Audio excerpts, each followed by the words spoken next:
Hi, it's Holowaster, and we're back with another part of Pathfinder Wrath of the Righteous. So we just finished going through Ulbrig's place in Old Sarkoris, him finding out that, yeah, it was actually destroyed when the worldwound opened, and that everyone he knows and loves is no longer with us. So, to counter that super bummer episode, we're gonna go to Darren's house for a party, because what better thing to do in the middle of a war against demons where everyone is doing really bad than to have a house party for your birthday. So that's what we're gonna do. I've switched out the party a little bit because I don't think Darren is inviting Regil to the party. Ulbrig, he would probably invite, but I think he would also invite Sela and Ember just because Sela would be fun at a party, for starters. And I don't know, I feel like he would invite Ember. So, this is who we're bringing. And we are going to stop back at Ulbrig's place to turn in that quest to that spirit that I forgot about. It's okay. It's gonna be fine. I need him to enter that location? Okay, well that's silly. Change of plans. We'll just leave right away.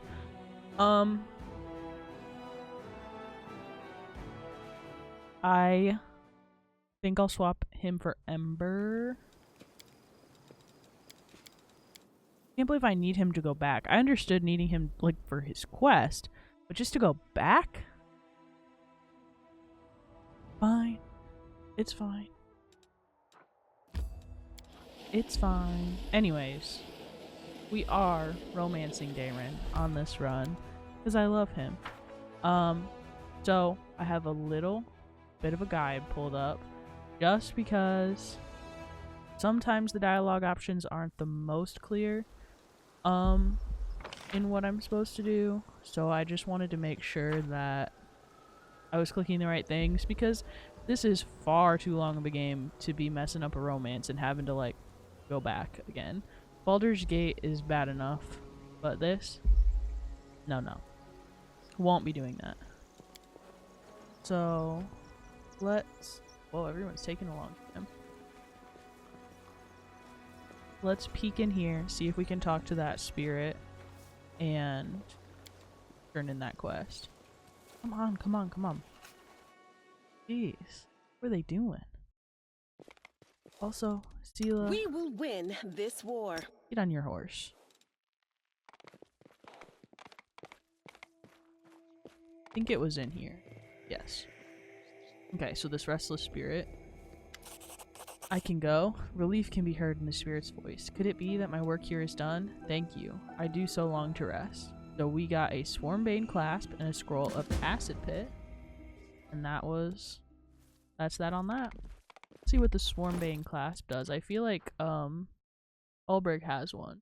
An ancient fossilized insect lies trapped within this ornate amber clasp, impaled by the golden pin that fastens to the wearer's cloak. The wearer's weapons, unarmed attack, and natural attacks deal full damage to swarms regardless of the swarm's immunity to weapon damage. That's fire. I hate a swarm. Oh my god, Sela. He runs. I hate a swarm. I was just thinking about how much I hate swarms. We're catching up on Critical Role and they were fighting a swarm. So annoying. Anyways. Now that that's over, it's party time.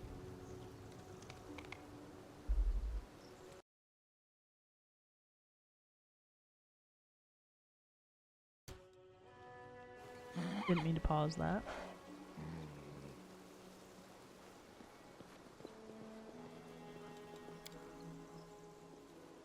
Alright. I like Heaven's Edge as a quest. It's fun. Different. Okay. Back this way.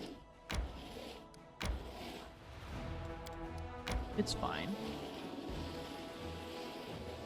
Yippee! Okay. Let me save. Oh, also, I did sell a bunch of stuff and bought a bunch of stuff. So, that's why. There were some extra saves there. Was I supposed to tell him we were going? We're gonna find out.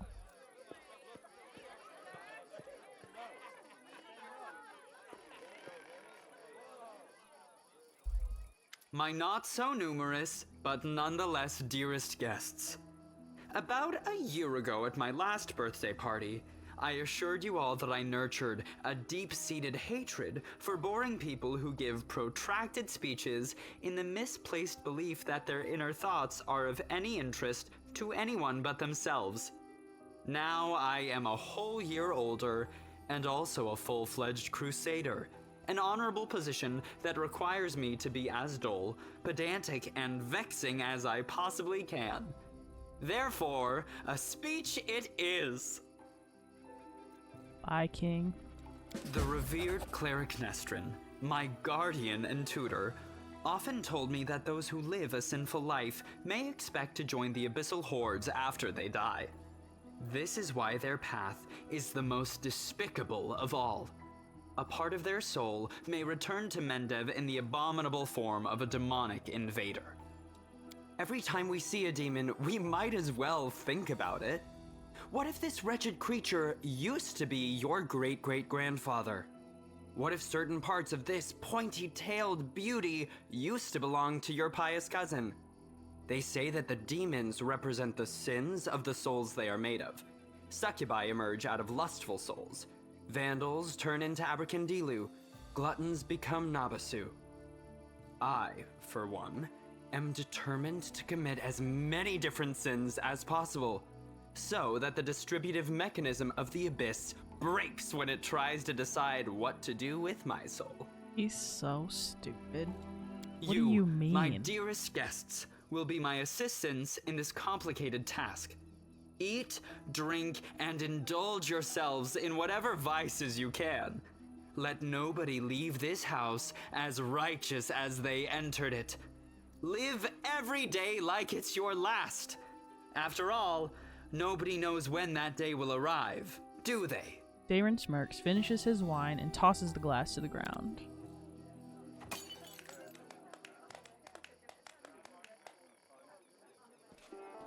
There he is. Leoder Hawkblade, how interesting. Inquisitor Leoder whispers in your ear from behind. You find anything interesting? Nothing really. I just took note of a few things. I attempted to find out whether anything unusual or mysterious has happened to the Count over the last 10 years. During my conversations with his acquaintances, 2 people noted that he never speaks of the revered Nestrin, the priest Iomade who was his guardian and tutor. Yet he just mentioned Nestrin in his speech, whatever that might mean. You told me you tried to find out if anything odd happened to Darren over the last 10 years. Is that not what I just asked? Okay, I guess not. Some of his servants complained about strange occurrences in the house, like objects moving by themselves or candles going out. Of course, that could simply be a figment of their imagination. It is also very well known that the Count often invites various spellcasters to entertain him and encourage them to use their magic in mischievous ways. Practically the whole of Mendev knows a story about the 3 drunk wizards and their teleportation race across the roofs of Canabras after a party in the Count's house. What I'm trying to say here is that any fluctuations in residual magic at his house are not at all surprising. There was only the matter of the abduction, however. A gang of bandits kidnapped the Count hoping for a ransom, but the only reward they got was death. Afterward, the Count told everyone that he had hired the bandits himself as a joke. The other mercenary squad that freed him and executed the bandits was also in his employ. Nobody really wanted to delve too deep into this case after confirming the identities of those wretched cutthroats. But there was one disturbing fact about it all. I don't mean the Count's bizarre idea of fun. The mercenaries who supposedly freed him had also cut off the bandits' heads after they had already killed them. Their heads were cut off? You mean the bandits who attacked Darren? Yes, perhaps I wouldn't have even noticed this detail had I not visited Heaven's Edge right after the tragic incident. I remember that we found several headless bodies, both of guests and demons. We thought they had been decapitated during the fight. Oh, that's a little sus. What do we need to do, Inquisitor? Now that's the hardest part. I need to dive deep into the past of this place, which requires casting several different spells over some time. I think it would be very convenient for me if nobody interrupted the process, especially the Count himself. I don't think he remembers my face, but a suspicious stranger casting unknown spells might attract his attention. All in all, what I want you to do is distract the master of the house. Right now, he is playing host in the very place I would like to start with. So how do I distract him? I don't know. Maybe your companions can assist you somehow, or you can take a look around. Perhaps there's something that can help us. Okay. Good luck. Come back to me when the Count leaves. I will tell you everything I managed to find out and may even show you something. Cool. Okay. So, I gotta try and remember what to do. The decorative plants are in a miserable state. They've been neglected for years. First, we're gonna rob him because he's basically my employee, so that means I can take stuff anyways. Oh, we got a jug of wine. Used creatively, it may distract the Count. Drunk noble. I'd follow our wonderful Count right to the abyss if he throws a feast this good. Oh, that's the same. I can't stop thinking about all the last party in this manor. All of the guests died, every one of them. Yeah. Oh, did he invite everyone? Is Social here? Might talk to him in a minute. So there's different options and different ways to distract Darren. I don't quite remember which ways were the best. I swear, oh there he is. I was like, I swear Social was right there. I can't imagine how lovely this manor must have been before the war. I yearn to set up my easel in one of the pleasant little alcoves and paint to my heart's content. Land. So I've somehow landed at the party of a royal brat. Go figure. You never know when or if you'll get another chance to rest and have some fun during wartime. I'd rather take my chance while I can. He's got lots of entertainers. Here's Camellia over here. I adore this estate. So much beauty, so many quiet nooks. There's a door. Can I go in there? Yes. Okay. Should I talk to Darren first? I should probably talk to Darren first. Darren, who has been watching the guests with an unreadable expression, turns his head to you and says in a casual tone, like he's continuing a conversation that was interrupted. I've always considered myself an athlete, not a hero. An athlete. I was like, no you haven't. I don't know what that word is. A stit? I don't know. An asshole is what he considers himself. When doomsday comes, I thought I'd pour myself a glass of 100-year-old wine, sit in the front row, and watch the world burn. Playing the violin was also an option. Now I'll be damned if I know how I ended up in the Fifth Crusade. How did I become the companion of a heroine chosen by Iomade? So, I think the first two are safe. No. First and last one are safe. Middle one, negative points. So we can say it was our destiny to end up together, or sometimes the most casual occurrences dictate our fate's course. Probably, I think she would say the last one. Worshipping Desna. I'm afraid that's not always the case. Sometimes it is dictated by alien, but wholly deliberate forces. So, tell me more about Heaven's Edge. I think... yeah, we're gonna ask about Heaven's Edge. So, tell me more about Heaven's Edge. This estate was once a truly beautiful sight, with a lush garden and placid ponds. Darren smiles briefly. It's a genuine smile, quite different from his usual half-smirk. The house itself is not that large, however. This land was part of the border region even before the worldwound, so my ancestors took that into account when laying the foundations. The larger the mansion, the harder it is to defend. I'd gladly give you a tour, but I'm afraid there's not much to see. I didn't have much time, so my servants only managed to clean up the yard, the great hall, and a couple of rooms. There's nothing interesting about them, except perhaps the magical firefighting system powered by water elementals. I'm not sure it's still functional, though. So, I don't want to do this one, I don't think, because I'm pretty sure he's like, you're gonna make me do work on my birthday party? Let me double check. Pretty sure. Yeah, I don't see anything about that.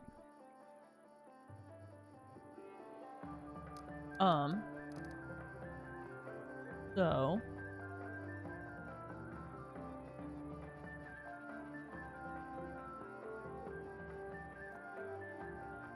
yeah. I think we're just gonna spill wine on his suit and say, oh my, I'm so sorry, I didn't mean to. And did you also not mean to ruin a suit that cost more than a thoroughbred? Don't fret, I have a spare. Just you wait, when I return I shall look even more stunning. He's such a loser. Okay. Leoder, are you down here, I think?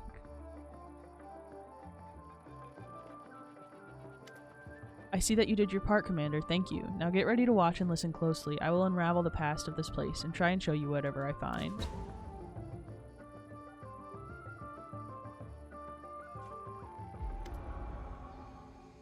Countess, Selena? Arende. A hum of voices, laughter, and music fills your mind when the vision comes, fragmented and hazy at first, before eventually coalescing to reveal a single face. It's a woman of stunning, heavenly beauty, and her delicate features instantly tell you who she is. The family resemblance to Darren is obvious. My dear guests, the Lady of Heaven's Edge welcomes all of you today. I hope this day is as bright for you as it is for me, because on this day, my only, precious, sometimes arrogant, but utterly beloved child was born. Nestrin, so the cleric. A child is usually a reflection of their parents and caretakers. Countess, will you allow the humble tutor of this young man to address the guests and the man of the hour as well? A new face appears. It is a handsome old man with a strong, dignified posture and the voice that emanates power. Darren, can't we have just one day without your sermons? It's my birthday after all. 10 years ago, the young Darren had an utterly angelic appearance. His table manners and expression lacked the dignity of a true angel, however.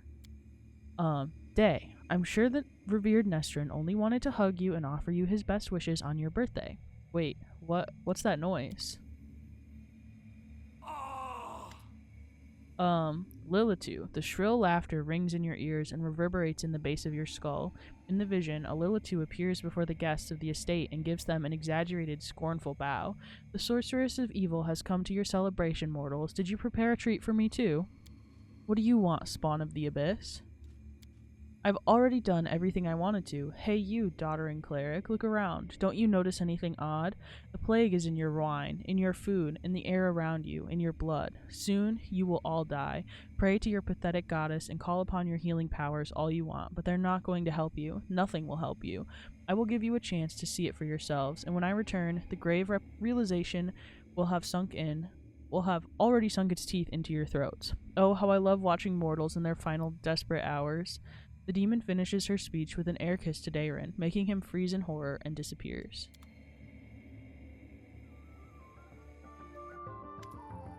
Leoder shakes his head and slowly exhales, rubbing his temple. The first appearance of the disease in the Lilitu, one of the many sisters of the accursed Monago. So far, everything I've seen matches the official version of events. Who were the people in the vision? Countess Selena Arende was Darren's mother and one of the most beautiful women in the history of Mendev. She was an Aasimar, just like her son. The old man is the esteemed cleric Nestrin, our count's guardian and tutor. He was well known for his unfaltering faith and iron will. I was only passing acquaintances with him, so I can't tell you anything more than that. I didn't recognize the others, but Darren told me that the first victims of the disease were his second cousin and the cousin's wife, hailing from the eastern border. Surely the cleric could have done something. I can't say for certain, but I believe there was nothing that he could have done.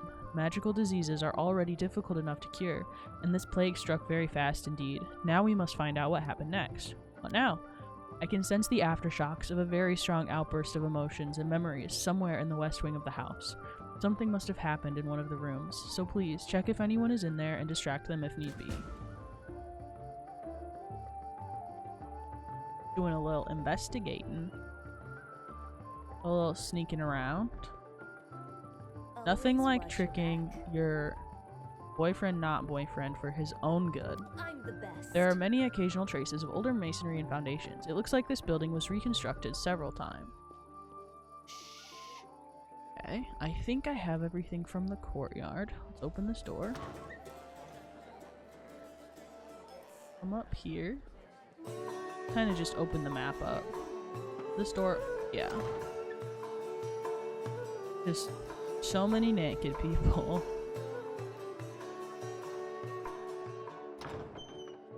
Was that Regil here? Oh my god. Don't think I underestimate the importance of quality rest for soldiers, but this revelry isn't rest. It's decadence?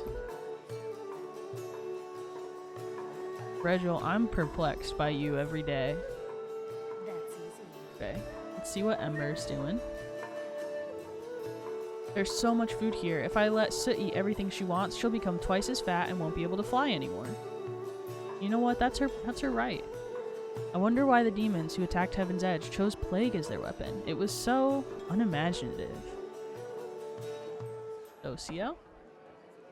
Both this place and its owner make me think how deceptive appearances can be, but I cannot deny that the wine here is very good. Compulsive food consumption may be a symptom of several serious neurological disorders. It may also indicate that the food in question boasts exceptional palatability. Thanks, Nenio. How can a single family or even a single person live in a house this large and large enough for my tribe? Oh, Brig. The Mendevians sure like to put on airs, but they even know how to throw a party. I'll give them that. Okay, west.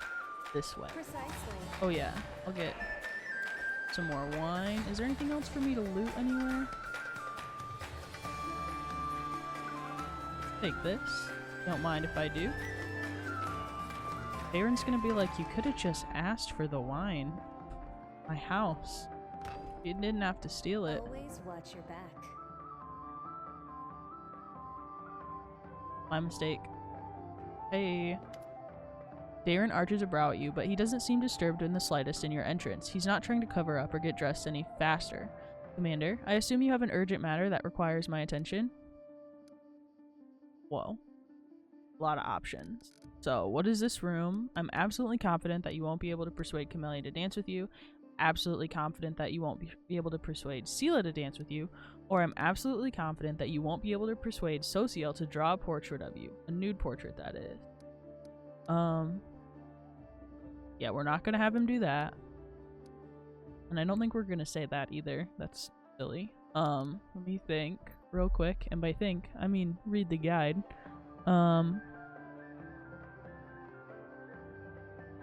Yeah, okay. So it doesn't matter between those three. I think I can ask what his room is, though. Darren casts a look around the room as if he's never seen it before, then shrugs carelessly. Just a random room. I told my servant to make some rooms ready. It's one of the rooms they chose.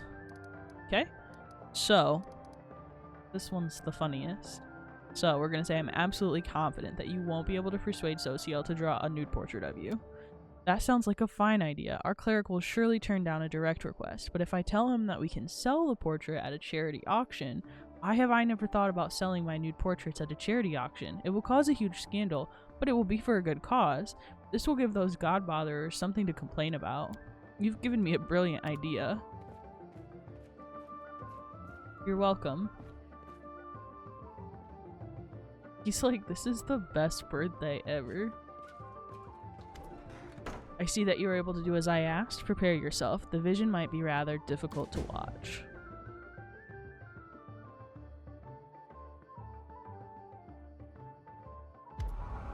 Young Darren stands by the motionless by the Countess's bed. His face is pale with fear, and for good reason.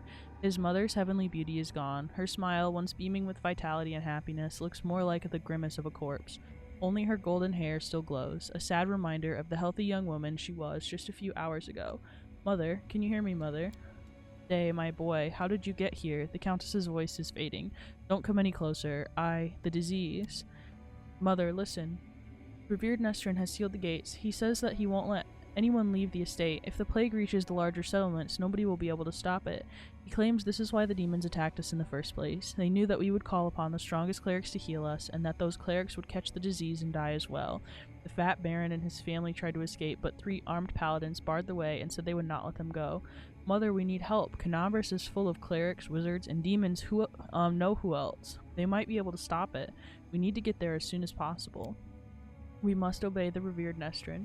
We are the lords of Mendev, and we must protect our people. If it reaches Canavras, thousands of innocent people will die. I don't care about innocence. Darren's voice rises to a shout. You're ill, Mother. You're dying. You must tell them to open the gates and take you to Canabras. They won't listen to me, but you are the lady of the estate. They can't refuse you.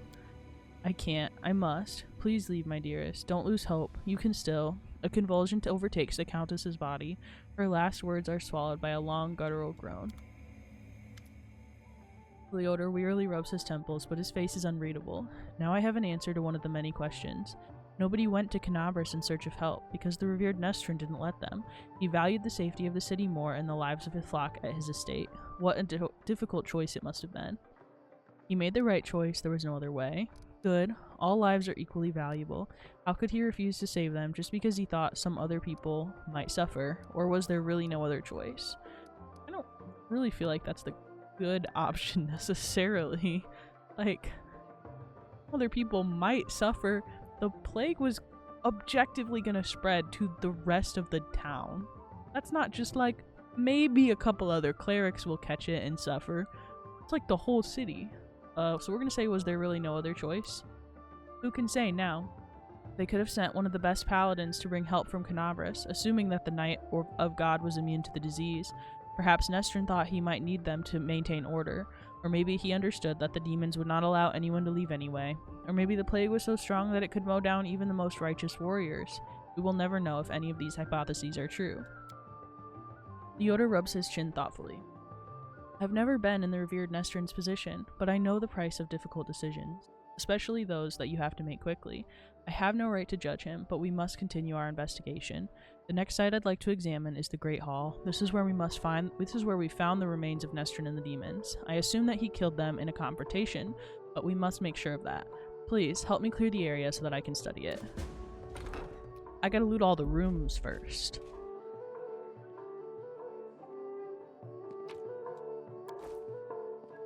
Yeah.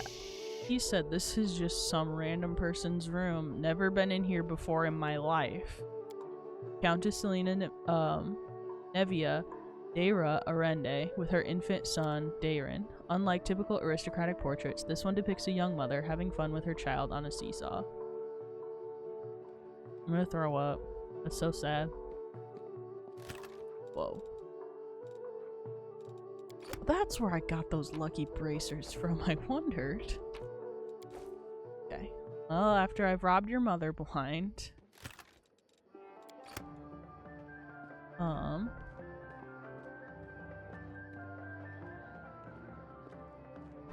Let's come over here.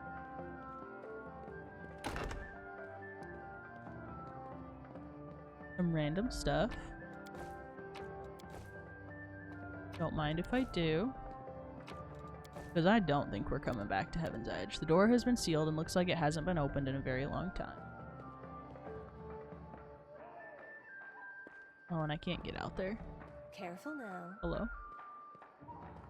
There we go. Yeah, I can't get in there from there. That's okay. So, let's go to the other side of the estate.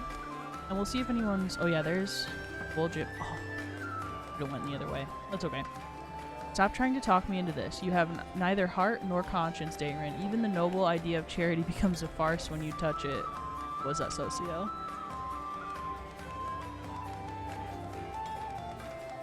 Both this place and its owner make me think about how to... Oh, that's the same thing. I don't think these so-called innocents will suffer from knowing that their money and medicine came from my sinful silhouette. My god. Okay, I gotta talk to Wolfie. I just saw a portrait of Dairin's mom, so she was an Azamar too, huh? Some people get a celestial bloodline, tons of money, and a title, while others get horns and a slap in the face. Yeah. Rachel got anything different to say? No. Okay, I need to come in here.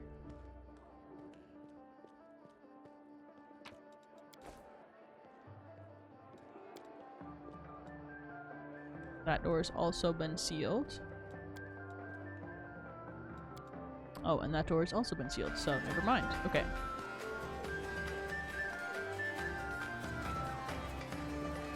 Where did he go? Oh, there he is. There is a feverish gleam to Dairin's eyes, owing to either tipsiness or some overabundance of emotion. Ho there, Fable. That rotter socio refused to sketch me in the nude for charity, but it didn't upset me too much. The faces he made while I was explaining the idea to him were well worth it. He looked very much like a pious matron being confronted with a talking male organ, one that was 2 foot long and being held aloft by a pair of golden angel wings. How are you enjoying my party? Are you having a good time? Yes. Let me check my handy guide. Yeah. How about you, Darren? Are you having any fun? Of course I'm having fun, Darren says defiantly. What's wrong? You want me to spread my whole life in fear and mourning, blaming myself for what happened? Fine, let's change the subject. I thought the unique ambiance of Heaven's Edge and the fact that we're on the very border with the worldwound would make this celebration special. I thought that the past would resurface and make itself known. Darren smirks bitterly. Well, it seems even ghosts don't wish to attend my parties anymore. What can we do to liven up the evening? So, drinking contest. Not the report. Not number 3 and not number 4. So, we're gonna do the drinking contest. Yes, the tried and trusted method for salvaging a dull party. For salvaging anything, actually. I'm ready, but who's my companion? So me, Ulrich will show you how they drank in Old Sarkoris. Sela will fight for the honor of all paladins. Lan will be my champion in this contest, or I need to give it some thought and prepare. So, I think... Yeah, I think I'll do it. Sure. What's this? The commander herself? The heroine of Canabras? The chosen one is challenging me to a drinking contest? I'm in. Let's drink until one of us falls unconscious or begs for mercy.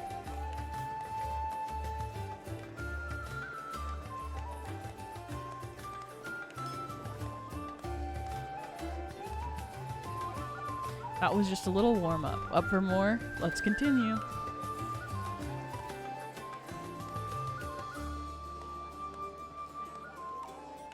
Those dancers are going crazy. Whoa, are we done here or are you ready for another? Keep it going.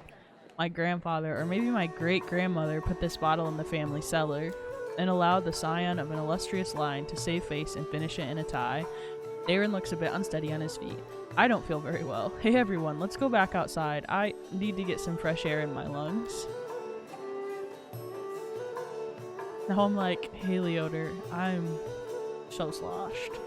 Let's go ahead and go over this super important investigation. Here we are again, Commander. Leoder looks grim but focused. So let's take another glimpse into the past.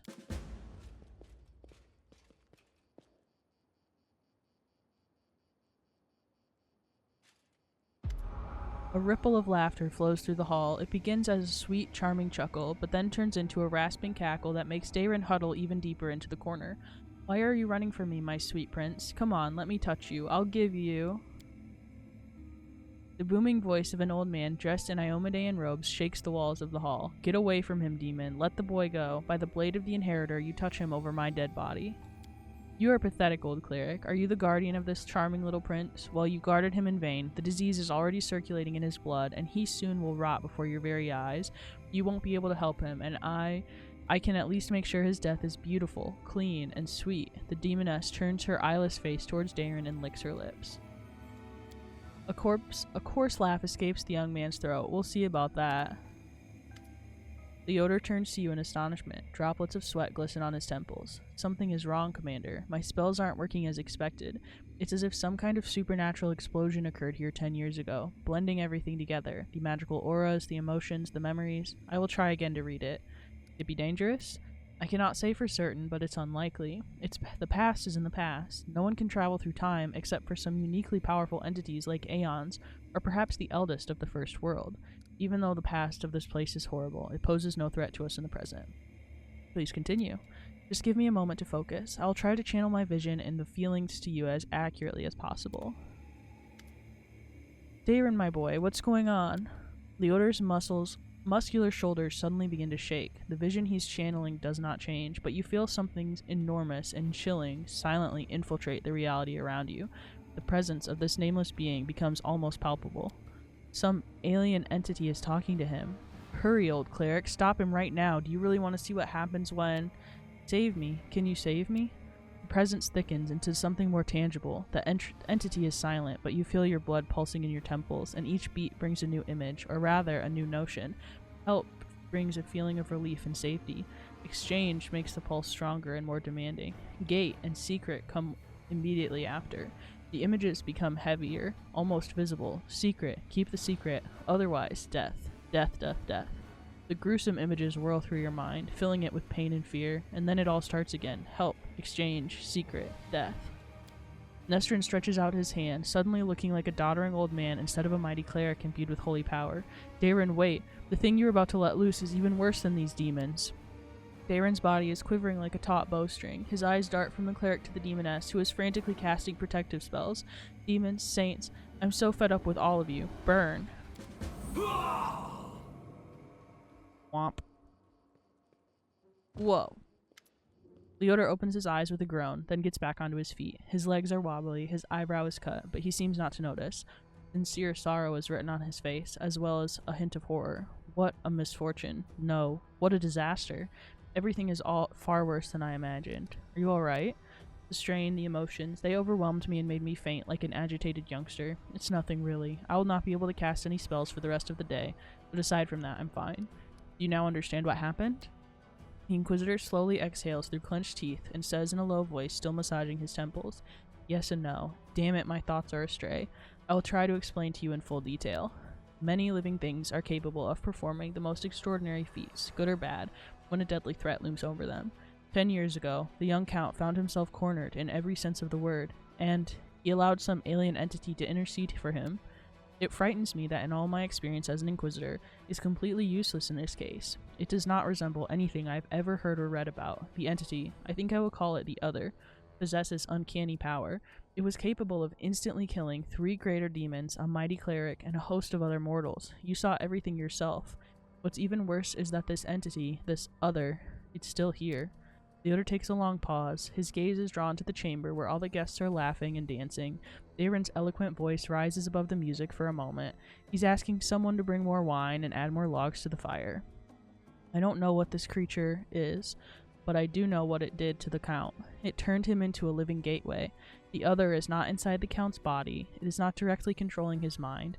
That's why there are no obvious signs of possession, but it is looking through his eyes. It treats him like a window into our world and can instantly step through to wreak havoc wherever it desires. Does Darren know anything about this? Yes, of course he does. Did you hear what the Other tried to convey to us? Help in exchange for a secret. Death. Death to those who know the truth. It wants to have the opportunity to use the Count as a gateway without anyone knowing. That's what made Darren deny that he remembered anything about the conclusion of the events of Heaven's Edge. What might the Other want? I've been reading too much. This is the strangest thing about it all. It came to this world 10 years ago, and it's still here, right? All this time it's been watching us through the eyes of the Count. Had it, for instance, wanted to kill Her Majesty the Queen, it would have had plenty of opportunities to do so. The Count can get close to practically every influential figure in Mendev, but the Other refuses to act, or its interests lie in some other sphere. Did the Other kill everyone then? The disease was not to blame? Not everyone. Just Nestrin, his paladins, and the few remaining guests. Damn it, I know that it was the work of a mysterious, omnipotent entity, but it still stings. I was here 10 years ago, and I didn't check everything personally. All those who did failed to sense that something was wrong. We have to do something. Yes, now I understand Father Nestrin perfectly. I must make a crucial decision despite a dearth of information. The Inquisitor falls silent for a while. Then he looks right in your eyes. Commander, first and foremost, I must apologize to you. Second, I must ask you to keep this secret. What are you sorry for?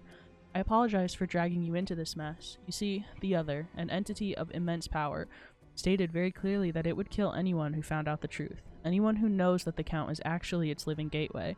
I suppose this secret is currently known to 3 people on Galarian. You, me, and Count Darren. And that means Leodor gives you a crooked smile and shrugs. Why should I keep it a secret? As soon as the Count finds out that we know his secret, the Other will understand it as well.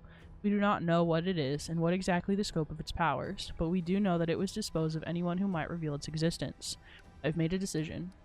Leodor says gravely, I will not tell anyone about this discovery we've just made, not even the Queen or my superiors. Instead, I will immediately go to Nerosian and sift through all possible archives of the Inquisition in order to find out what exactly we're dealing with and how it can possibly be defeated.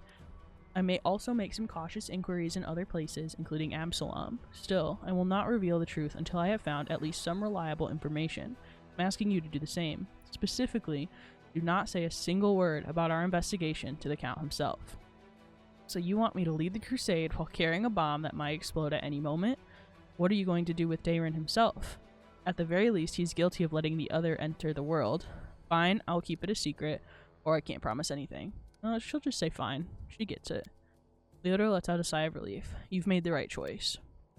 I recommend that you go back to the guests and spend the rest of the evening as you please.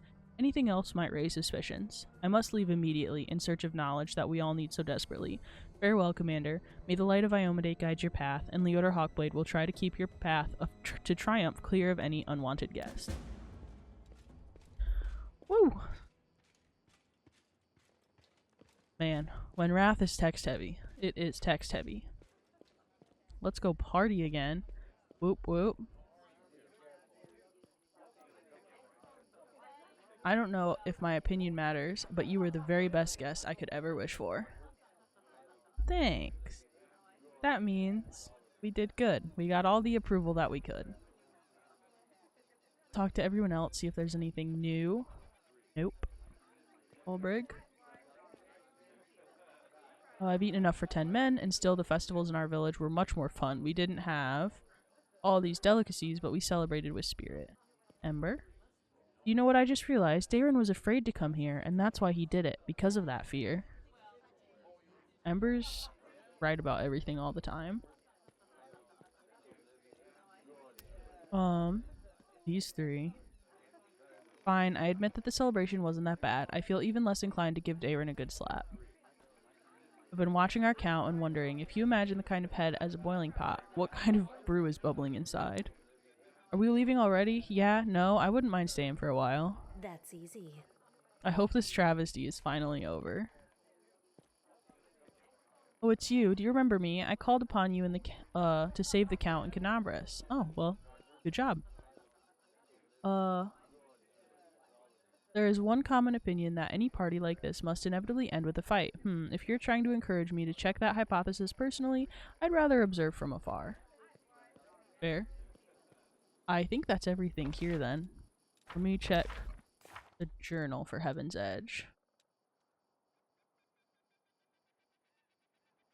Okay, so we used the wine to distract him in the yard. And then we did all those. So I think it's done, huh? Yeah. Just needed to be clicked off of. Okay. Well, it was a little bit quicker of a part, but that's okay. Because it was a lot of talking. This one, I think we're pretty much ready to go to Dresden. I think. We might go back and do some camp stuff and some map stuff. We have some map stuff to take care of. I don't even think the path to Dresden is like explored yet. So maybe we'll do that. Go back to camp. I don't know. I'll have to decide. But we're getting close to the end of Act 2. So that's exciting. Anyways.